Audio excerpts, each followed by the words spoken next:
لے کر جو بڑا مہربان نہایت رحم والا ہے۔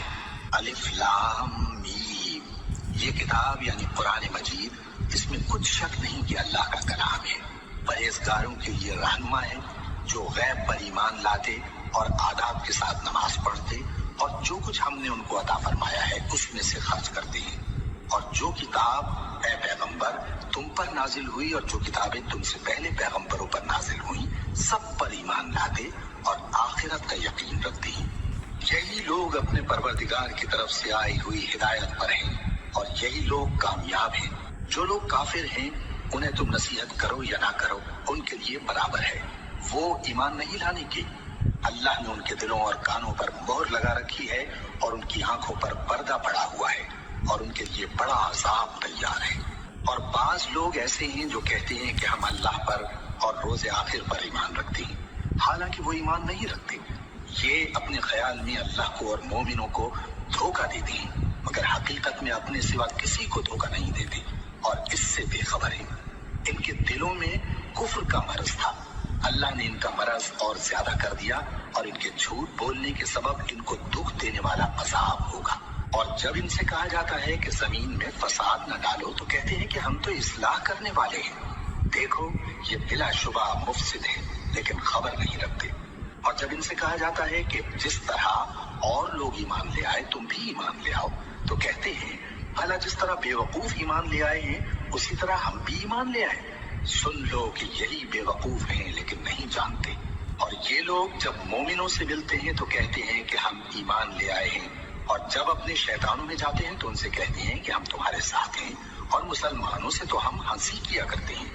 ان منافقوں سے اللہ ہنسی کرتا ہے اور انہیں مہلت دیا جاتا ہے کہ شرارت و سرکشی میں پڑے بہک رہے ہیں۔ یہ وہ لوگ ہیں جنہوں نے ہدایت چھوڑ کر گمراہی خریدی تو نہ تو ان کی تجارت ہی نے کچھ نفع دیا اور نہ یہ ہدایت یاب ہی ہوئے۔ ان کی مثال اس شخص کی سی ہے جس نے شب تاریک میں آگ جلائی، جب آگ نے اس کے ارد گرد کی چیزیں روشن کی تو اللہ نے ان لوگوں کی روشنی زائل کر دی اور ان کو اندھیروں میں چھوڑ دیا کہ کچھ نہیں دیکھتے۔ یہ بہرے ہیں، گونگے ہیں، اندھے ہیں کہ کسی طرح سیدھے رستے کی طرف لوٹ ہی نہیں سکتے۔ یا ان کی مثال میگھ کی سی ہے کہ آسمان سے برس رہا ہو اور اس میں اندھیرے پر اندھیرا چھا رہا ہو اور بادل گرج رہا ہو اور بجلی کوند رہی ہو تو یہ کڑک سے ڈر کر موت کے خوف سے کانوں میں انگلیاں دے لے۔ اور اللہ کافروں کو ہر طرف سے گھیرے ہوئے ہے، قریب ہے کہ بجلی کی چمک ان کی آنکھوں کی بصارت کو اچک لے جائے۔ جب بجلی چمکتی اور ان پر روشنی ڈالتی ہے تو اس میں چل پڑتے ہیں اور جب اندھیرا ہو جاتا ہے تو کھڑے کے کھڑے رہ جاتے ہیں۔ اور اگر اللہ چاہتا تو ان کے کانوں کی سنوائی اور آنکھوں کی بینائی دونوں کو زائل کر دیتا۔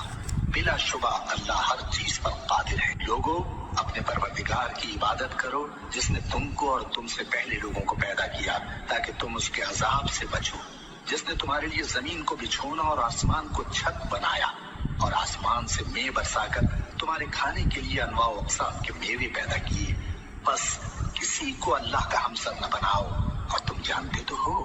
اور اگر تم کو اس کتاب میں جو ہم نے اپنے بندے پر نازل فرمائی ہے کچھ شک ہو تو اسی طرح کی ایک صورت تم بھی بنا لاؤ اور اللہ کے سوا جو تمہارے مددگار ہوں ان کو بھی بلا لو اگر تم سچے ہو۔ پھر اگر ایسا نہ کر سکو اور ہرگز نہیں کر سکو گے تو اس آگ سے ڈرو جس کا ایندھن آدمی اور پتھر ہوں گے اور جو کافروں کے لیے تیار کی گئی ہے۔ اور جو لوگ ایمان لائے اور نیک عمل کرتے رہے ان کو خوشخبری سنا دو کہ ان کے لیے نعمت کے باغ ہیں جن کے نیچے نہریں بہہ رہی ہیں۔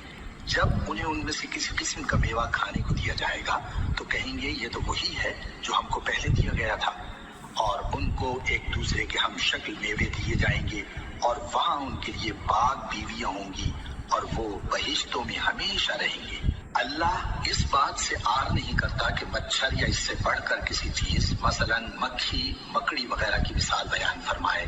اب جو مومن ہیں وہ یقین کرتے ہیں کہ وہ ان کے پروردگار کی طرف سے سچ ہے، اور جو کافر ہیں وہ کہتے ہیں کہ اس مثال سے اللہ کی مراد ہی کیا ہے۔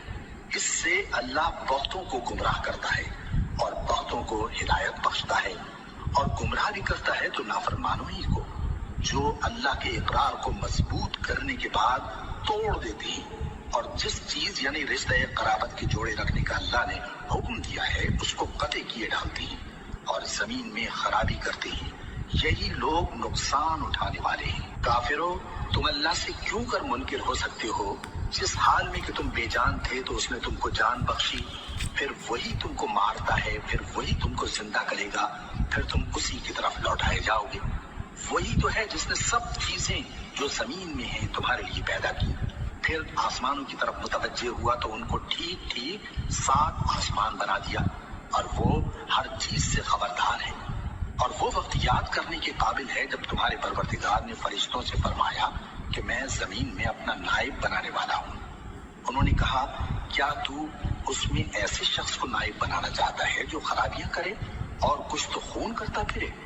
اور ہم تیری تعریف کے ساتھ تسبیح و تقدیس کرتے رہتے ہیں۔ فرمایا، میں وہ باتیں جانتا ہوں جو تم نہیں جانتے۔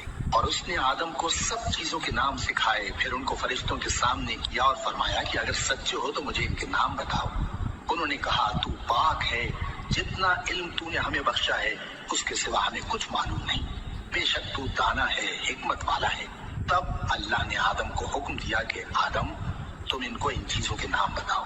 سو جب انہوں نے ان کو ان کے نام بتائے تو فرشتوں سے فرمایا، کیا میں نے تم سے نہیں کہا تھا کہ میں آسمانوں اور زمین کی سب پوشیدہ باتیں جانتا ہوں، اور جو تم ظاہر کرتے ہو اور جو پوشیدہ کرتے ہو سب مجھ کو معلوم ہے۔ اور جب ہم نے فرشتوں کو حکم دیا کہ آدم کے آگے سجدہ کرو تو وہ سب سجدے میں گر پڑے مگر شیطان نے انکار کیا اور غرور میں آ کر کافر بن گیا۔